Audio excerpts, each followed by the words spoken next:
On a décrit ici le pendule dans un véhicule à travers l'énoncé suivant. On dit quoi?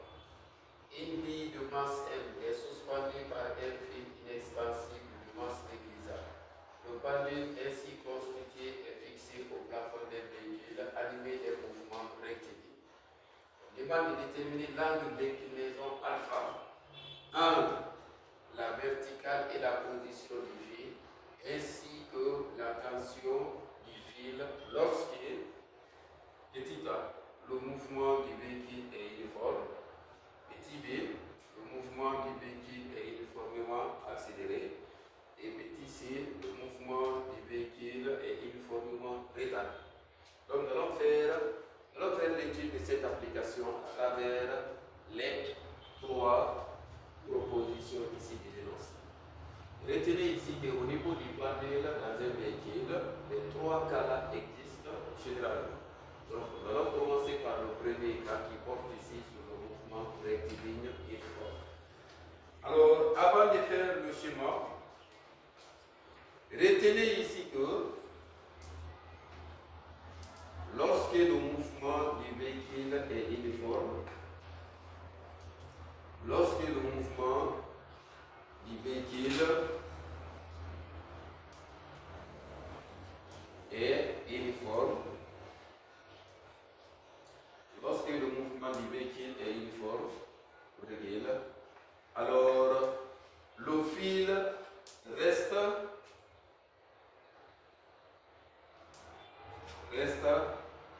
à sa position d'équilibre. À sa position d'équilibre. Le fil reste à sa position d'équilibre. C'est-à-dire à la verticale. À la verticale. Voilà l'analyse que chacun doit retenir. Quand le mouvement de ce véhicule est rectiligne, uniforme, le fil reste à la verticale. Reste ici à sa position d'équilibre. Donc si tel est le cas, allons faire le schéma conformément ici à l'expérience. On dira quoi? Schéma d'analyse. Cependant, représentons ici le plafond d'un véhicule. On a ici le plafond d'un véhicule.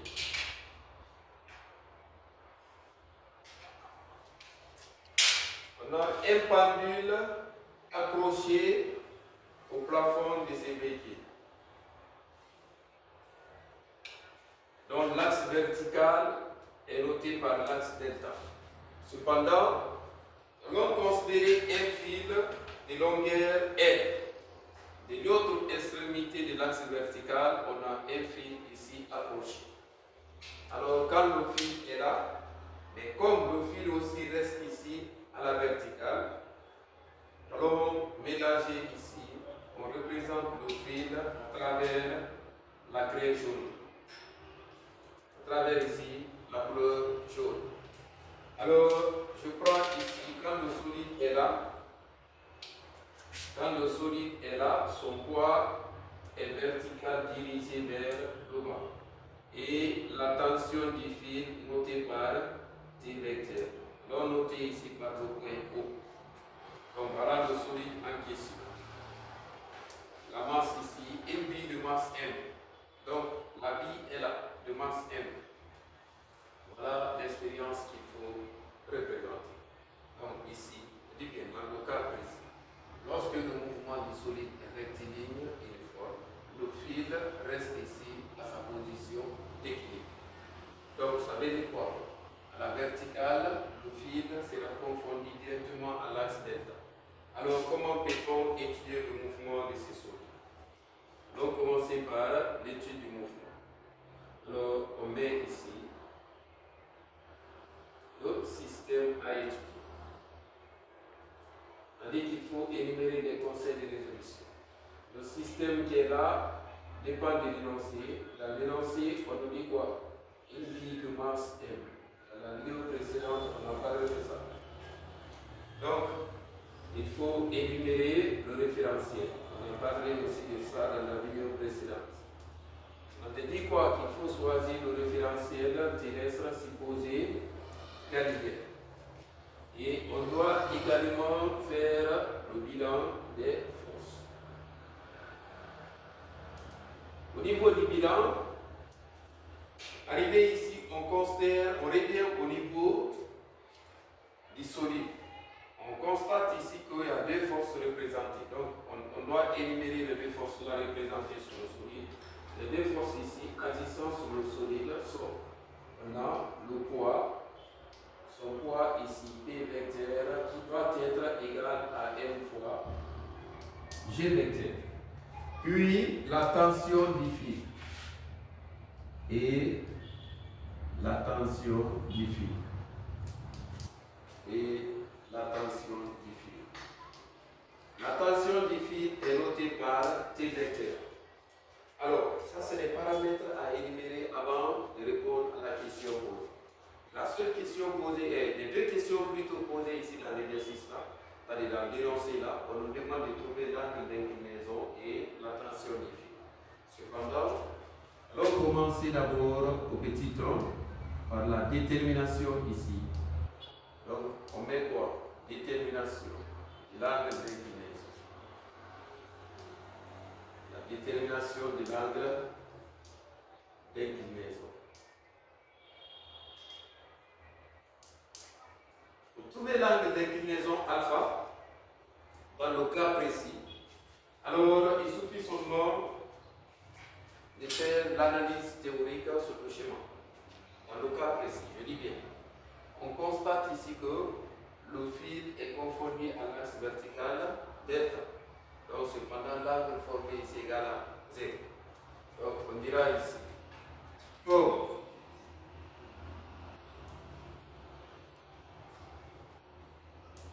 la bille est à sa position d'équilibre. À sa position d'équilibre. Régule. Alors,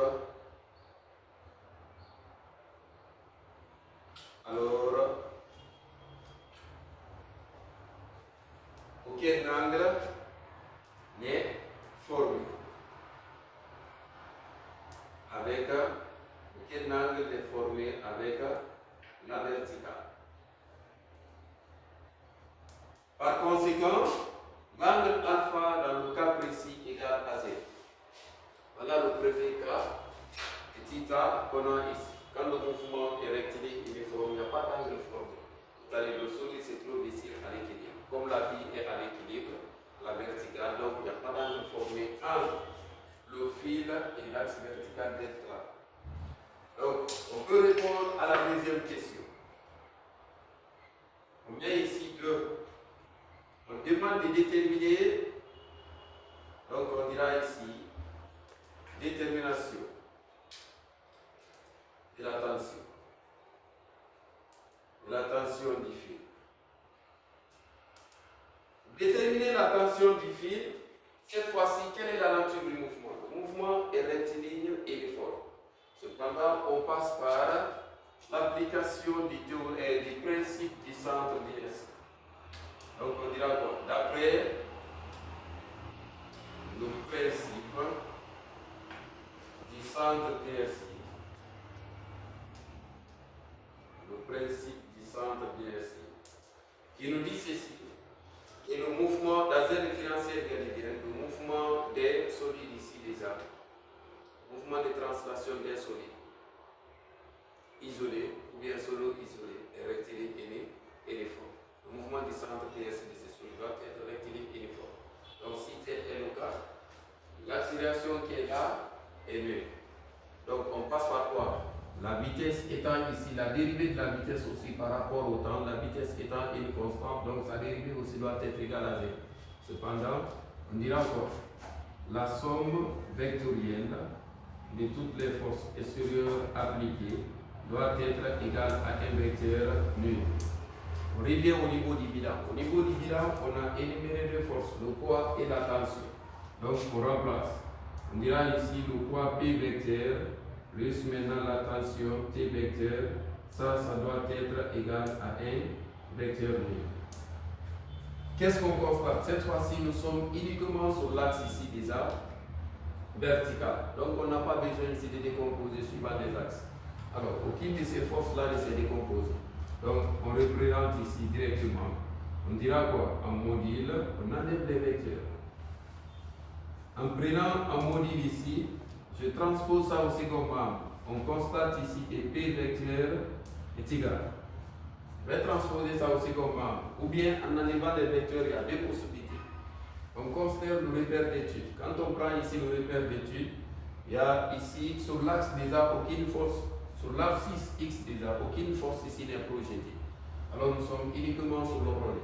Mais quand on regarde par rapport, comme le centre d'inertie du solide est confondu à l'origine du repère, alors c'est le poids P ici déjà qui est dans le cadran négatif. Donc en enlevant ici les vecteurs s'il faut, vous mettez moins P, plus maintenant la tension T, ça c'est égal à 0.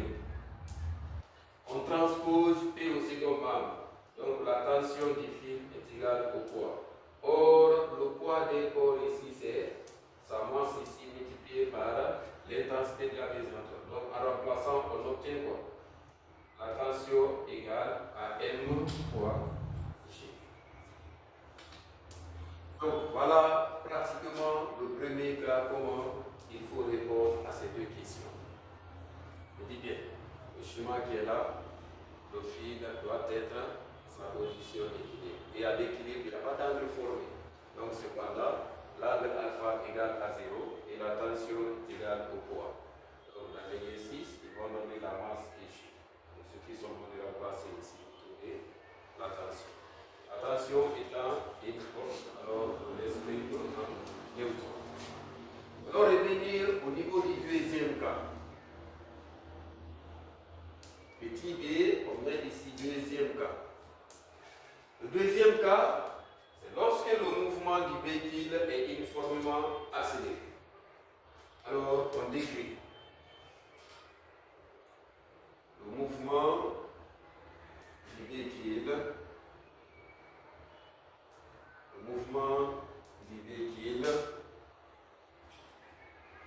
est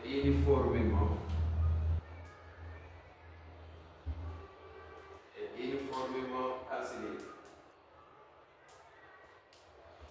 Cependant, lorsque le mouvement du véhicule est uniformément accéléré, retenez ici que le pendule qui était à l'équilibre s'écarte maintenant dans le sens contraire du mouvement, de l'accélération ici déjà, dans le sens contraire du vecteur vitesse.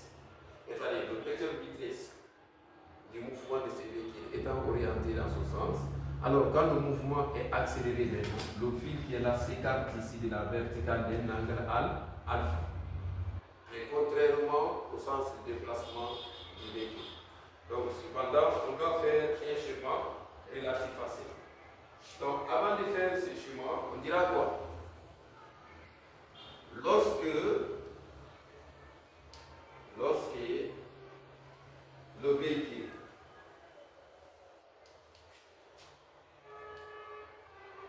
est en mouvement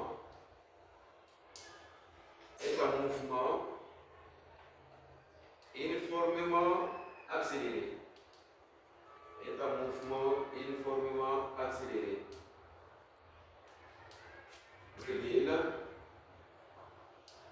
Le fil s'écarte de la verticale.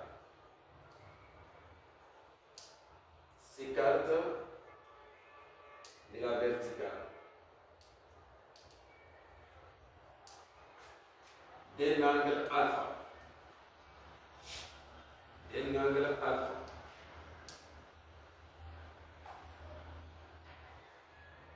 Mais dans le sens contraire,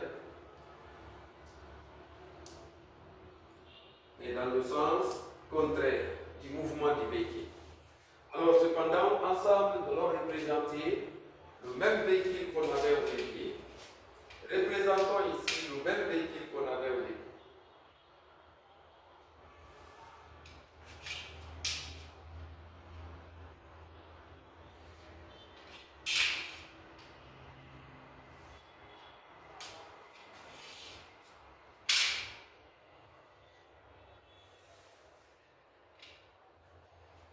Au plafond de ces véhicules, voilà l'axe vertical delta.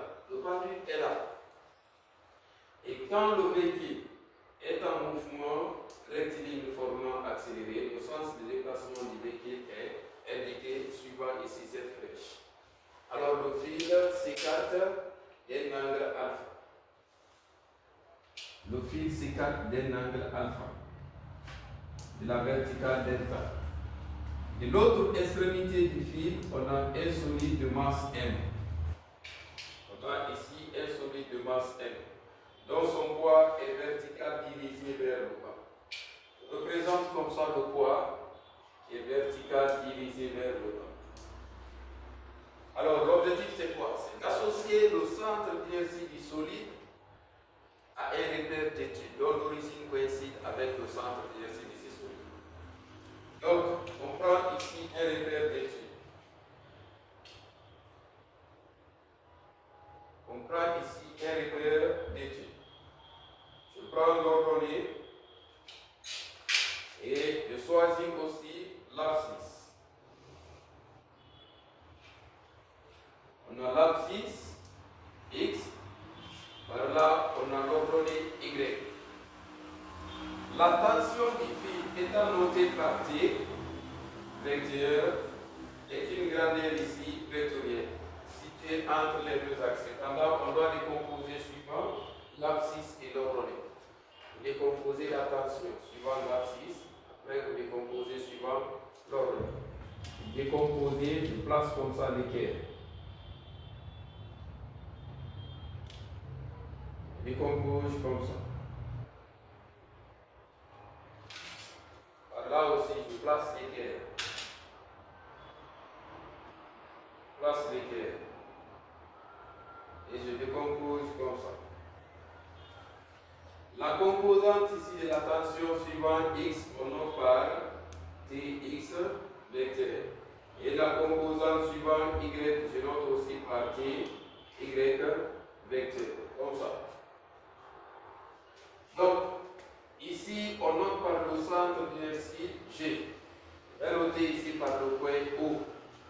Donc, le point qui est là, je peux noter par O'. Qu'est-ce qu'on remarque? L'angle formé dans ce triangle déjà, c'est le même angle que nous avons obtenu dans le second triangle et dans le troisième triangle là aussi également. Mais comme les deux triangles là sont séparés par la même droite, alors l'angle formé ici, les deux triangles là sont séparés par la même droite, l'angle formé ici c'est le même angle aussi qu'on obtient ici déjà, la règle de 1. Donc c'est le même angle qu'on obtient en face ici. On a l'angle alpha aussi. Donc par là aussi, quand vous regardez très bien, on a aussi n. Donc en passant par la règle de n, on obtient aussi le même angle alpha interne et interne. Donc translater la tension maintenant sur le poids. Alors la translation de la tension ici sur le poids nous donne cette relation.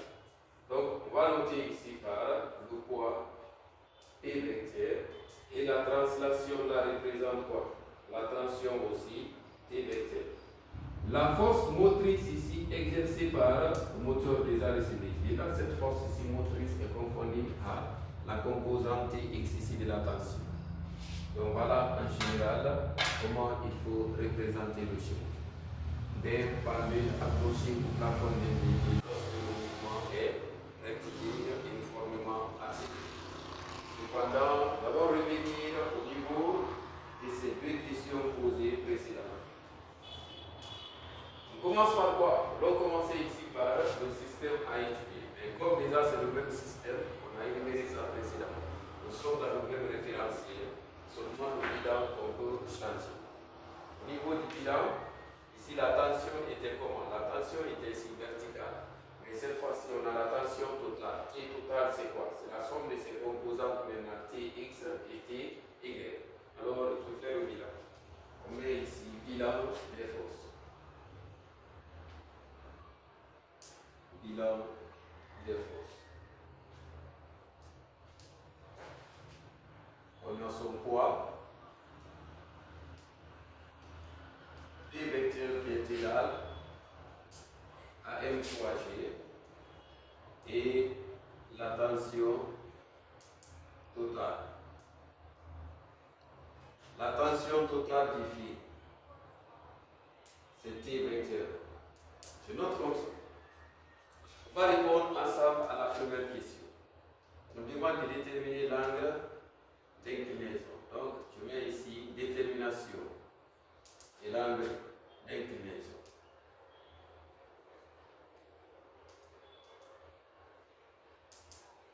Détermination et l'angle d'inclinaison alpha. Pour déterminer l'angle d'inclinaison alpha, cette fois-ci, on passe par le théorème du centre d'inertie. Donc, on dira quoi? D'après le théorème du centre d'inertie, qui nous dit ceci: dans un référentiel galiléen, la somme vectorielle de toutes les forces appliquées à un solide est égale au produit de sa masse par le vecteur accélération de son centre d'inertie. Alors, on revient ici. Lorsqu'on décompose, on remplace d'abord au niveau du bilan, on a énuméré deux forces, le poids et la tension. Donc, c'est la somme vectorielle de ces deux forces-là. On prend P vecteur plus la tension, T vecteur, ça c'est égal à M fois A vecteur. Je projette maintenant suivant les axes. Alors, on dira quoi? Projetons suivant les axes. Suivant les axes. On projette suivant OX et suivant OY. Alors, suivant OX ici, on a combien de forces? On a que la tension TX déjà. Mais suivant OY, on a le poids et TY. Donc, on projette. Je dirais ici suivant OX. Après, je mets aussi suivant OY. Et OX après, suivant OY plutôt. Suivant OX, la force ici appliquée c'est TX. Donc, on met TX vecteur est égal. Le mouvement est suivant l'axe. Donc, là-bas, on obtient A vecteur.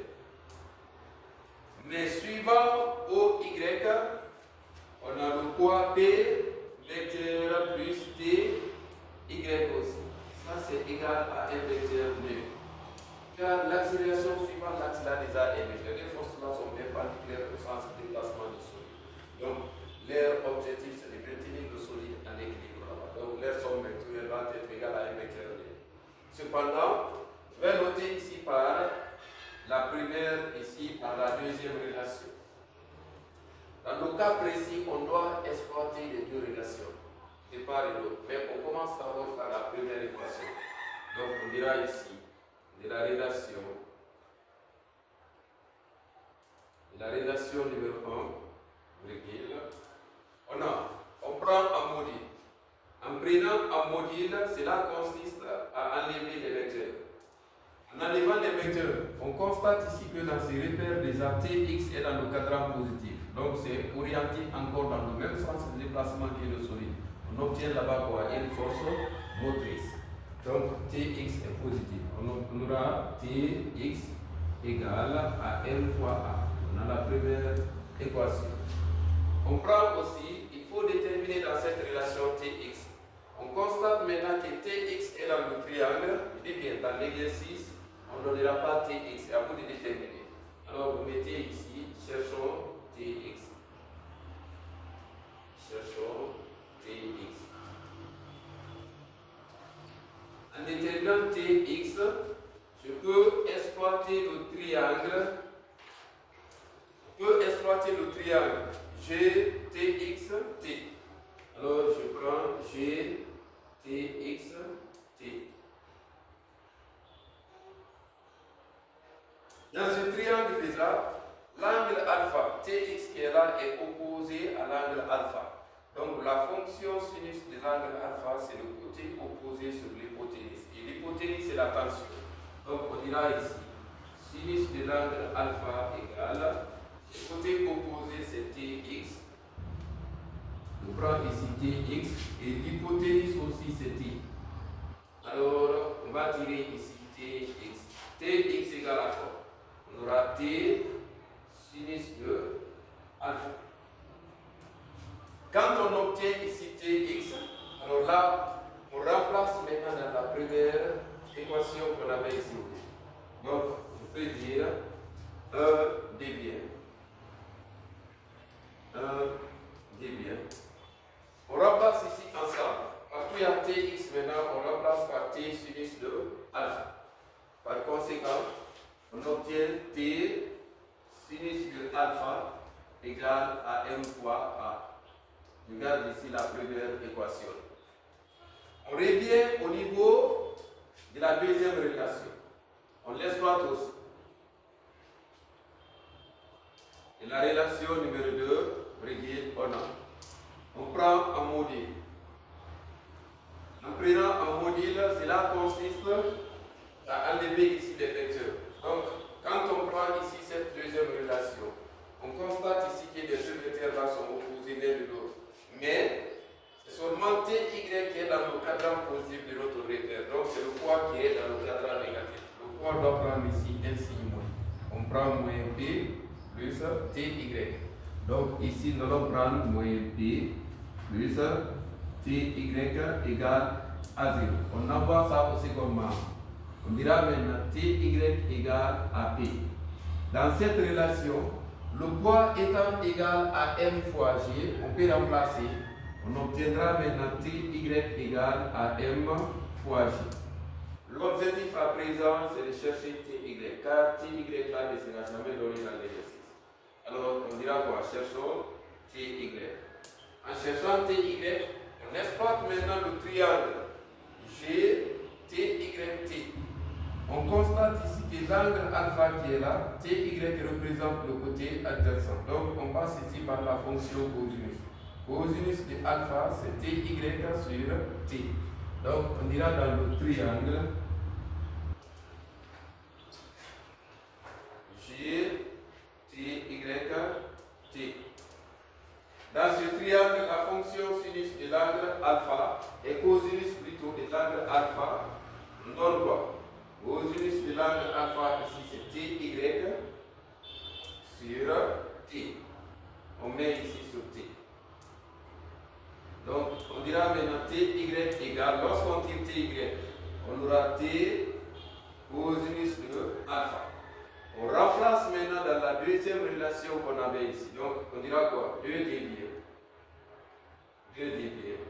En remplaçant ici TY par son expression, on aura T cosinus de alpha égal au poids. Et le poids est égal à m fois g.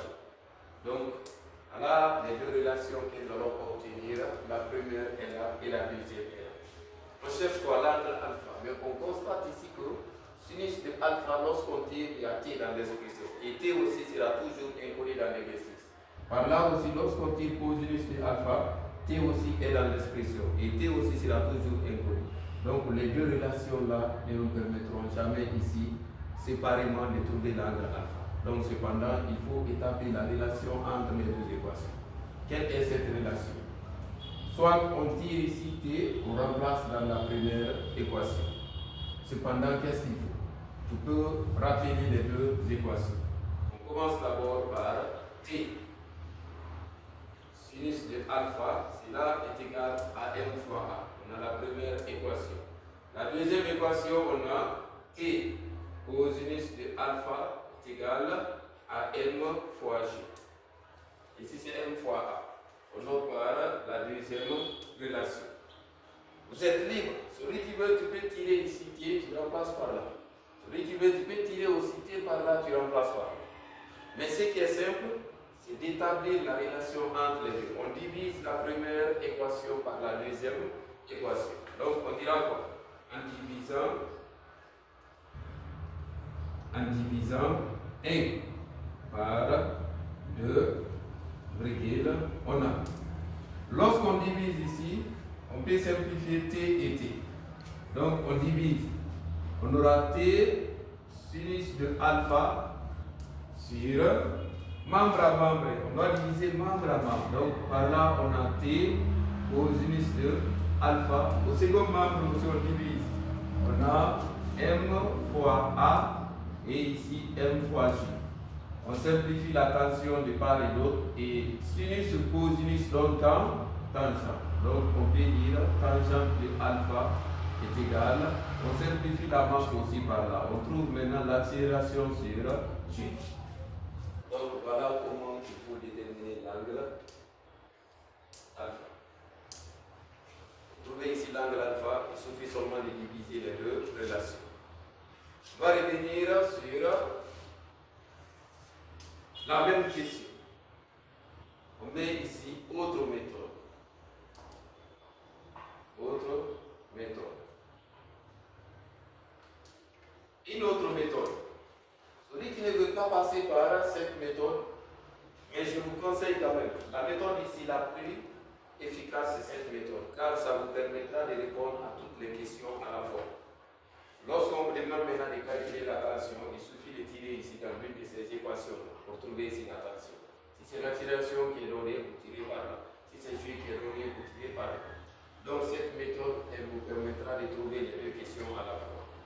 Mais celui qui veut passer par la deuxième méthode doit considérer le triangle G, P et F. Voilà, on a dit ici que la force motrice qui est la F est égale à Tx. Donc si tel est le cas, l'angle formé ici c'est le même angle alpha qu'on obtient ici. On a ici le même angle alpha. La fonction tangente ici de l'angle alpha, c'est le côté, quand vous prenez ici le côté opposé sur le côté adjacent. Donc le côté opposé là c'est F et le côté adjacent aussi c'est P. Donc je peux dire, dans le triangle, on prend ici, dans le triangle, la méthode qui est très simple. G, on prend ici P, G et F.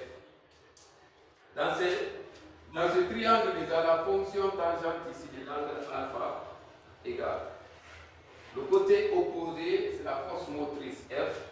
Donc vous prenez ici F. Le côté adjacent aussi, c'est le poids P. Or, on vous a dit en 8e année que la force motrice là, c'est le produit de l'accélération par la masse. Tandis que le poids est égal à M fois G. Donc, il suffit seulement de remplacer les deux. Vous mettez tangente de alpha est égal à M fois A et ici M fois G. Je simplifie la masse. On obtient tangente de alpha égale à A sur G. Donc, ça c'est la deuxième méthode. C'est une méthode très simple. Maintenant, on passe ici par, comme c'est l'angle alpha qu'on demande, on a trouvé tangente. Donc, l'angle alpha doit être égal à, c'est arc tangente maintenant de l'accélération sur G, exprimé en degrés déjà. Donc, voilà comment il faut déterminer l'angle d'inclinaison alpha pour le deuxième cas. Comment peut-on déterminer? On met deux. Détermination de la tension du fil. Détermination de la tension du fil. Détermination de la tension du fil. Pour déterminer la tension du fil, on tire dans l'une de ces équations. Ce que je disais au début. Alors, la méthode là, elle nous permettra ici de répondre à toutes les questions à la fois. Donc, on tire ici la tension. On fait quoi? De ce qui précède. De ce qui précède. On a trouvé ici T multiplié par cosinus de alpha égale à M fois G. Donc comme généralement c'est G qu'on prendra, alors il suffit seulement de tirer ici. On peut dire maintenant que c'est M fois G sur cosinus de alpha. Donc après avoir calculé ici l'angle alpha, il suffit seulement de remplacer et calculer ici la tension. Et alors, celui qui passe par cette deuxième méthode doit aussi appliquer une autre méthode pour trouver la tension. Donc, c'est dans le même triangle aussi, PGF, qui doit trouver ici la tension. Quand vous passez ici par la fonction cosinus aussi de l'angle alpha dans le même triangle, la fonction cosinus ici, c'est le côté adjacent sur l'hypoténuse. Et l'hypoténuse, là, c'est la translation ici de la tension. Donc, on peut aussi facilement trouver en passant par cette méthode. Donc, en considérant aussi le même triangle, on met ici autre méthode. Autre méthode. dans le même triangle,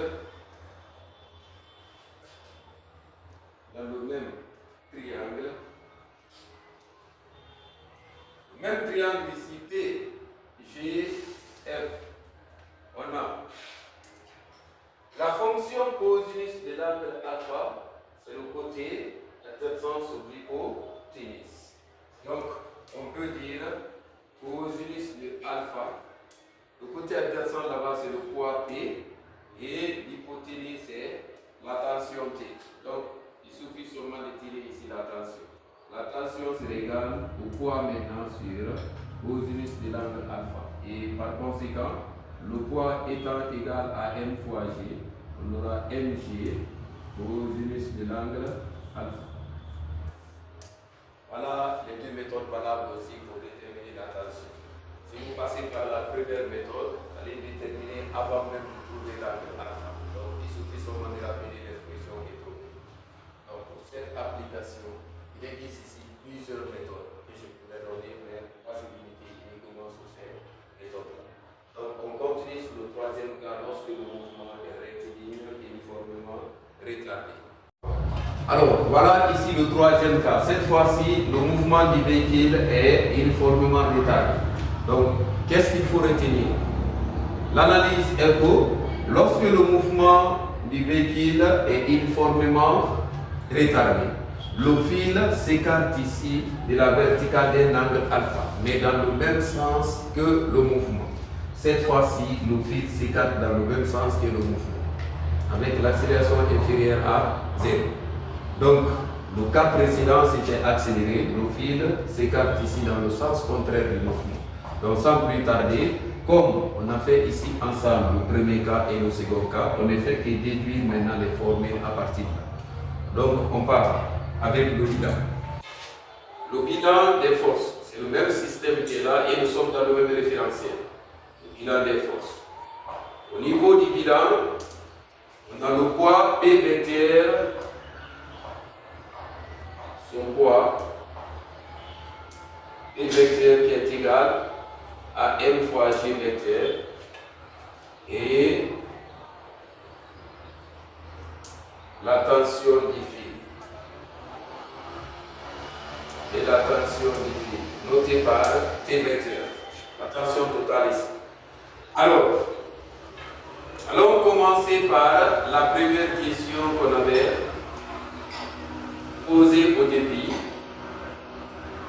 Déterminer l'angle d'inclinaison.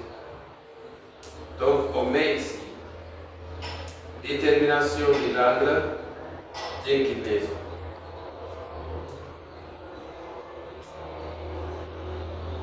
Alpha. Déterminer l'angle d'inclinaison alpha, pour se souvenir déjà, on avait appliqué ce qu'on appelle, donc on dira ici, d'après le TCI, qui nous dit quoi? Dans un référentiel galiléen, la somme vectorielle de toutes les forces appliquées doit être égale à n fois A. Alors cette fois-ci, on passe maintenant par le bilan pour remplacer. On obtiendra P vecteur plus T vecteur, ça c'est égal à m fois A vecteur. On projette cette relation suivant les axes. Comme on l'a fait ici au niveau du deuxième cas, on décompose suivant les axes. Suivant les axes des coordonnées, on a l'axe OX déjà et l'axe OY. Mais suivant l'axe OX, on constate ici maintenant, on prend d'abord suivant OX en module. Suivant OX. En module directement, on prend en module. On constate ici que Tx est dans le cadran négatif maintenant de notre repère d'étude. Alors Tx est là s'oppose au déplacement des véhicules cette fois-ci. Donc on prend là-bas moins. On aura moins Tx égale à m fois A. Je note ici par la première équation. Par là aussi, rien ne change. Donc comme l'on fait au niveau du deuxième cas, on prend suivant OY. C'est le poids qui est dans le cadran négatif de notre repère d'étude. Donc on prend à présent moins P plus Ty égale à 0. Module aussi égal. Alors, on a montré ici la méthode pour déterminer Tx et Ty dans la vidéo précédente. Dans la même vidéo, mais au niveau du deuxième cas. Alors, au niveau du deuxième cas, on avait démontré ici que Tx est égal dans ce triangle déjà en prenant ici l'angle alpha, que Tx est égal à T sinus de alpha.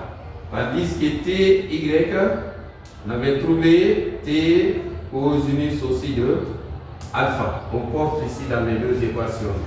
D'où on obtiendra ici moins T sinus de alpha est égal à m fois a. On a la première équation. Par là aussi, lorsqu'on remplace, on transpose ça au second membre, on obtiendra maintenant T cosinus aussi de alpha égale à m fois g. On note ici par 2. Donc, pour trouver l'angle alpha, on a dit dans la vidéo précédente, dans la même vidéo plutôt, mais au niveau du deuxième cas, on va dire à mon technicien de monter ici les vidéos là ensemble pour que ça soit le même cours. Donc, on monte ici, c'est dans la même vidéo. Comme on a dit au niveau du deuxième cas, ici, il suffit seulement de diviser les deux équations. Lorsqu'on divise, on obtiendra maintenant moins sinus de alpha sur cosinus de alpha est égal à A sur G. Allez, on simplifie T et T, on simplifie M et M. Donc, le rapport de sinus sur cosinus donne tangente. On dira maintenant tangente de alpha est égal. Je multiplie par moins A sur G. Donc, retenez ici que alpha dans le cas précis est égal à arc tangente de moins A sur G. Donc, lorsqu'on vous demande au petit 2 de déterminer aussi la tension, alors il suffit seulement de tirer la but des relations aussi. Détermination de la tension du fil. La tension du fil. Au niveau de la tension du fil, on tire la but des équations. Donc, lorsqu'on tire, on obtiendra la tension égale à m fois g sur cosinus de alpha. Donc, on n'a pas ici donné assez de méthodes par rapport au cas là, car toutes les méthodes déjà ont été exploitées au niveau du deuxième cas dans la même vidéo. Donc, ici, il faut faire des déduire pour vous montrer ici réellement quand le mouvement est retardé, quelle doit être ici l'expression de l'angle alpha et quelle doit être aussi l'expression de la traction. Donc, dans le cas précis, quand le mouvement est retardé, Tx qui est là sera opposé au mouvement. C'est tout dans le cadre négatif.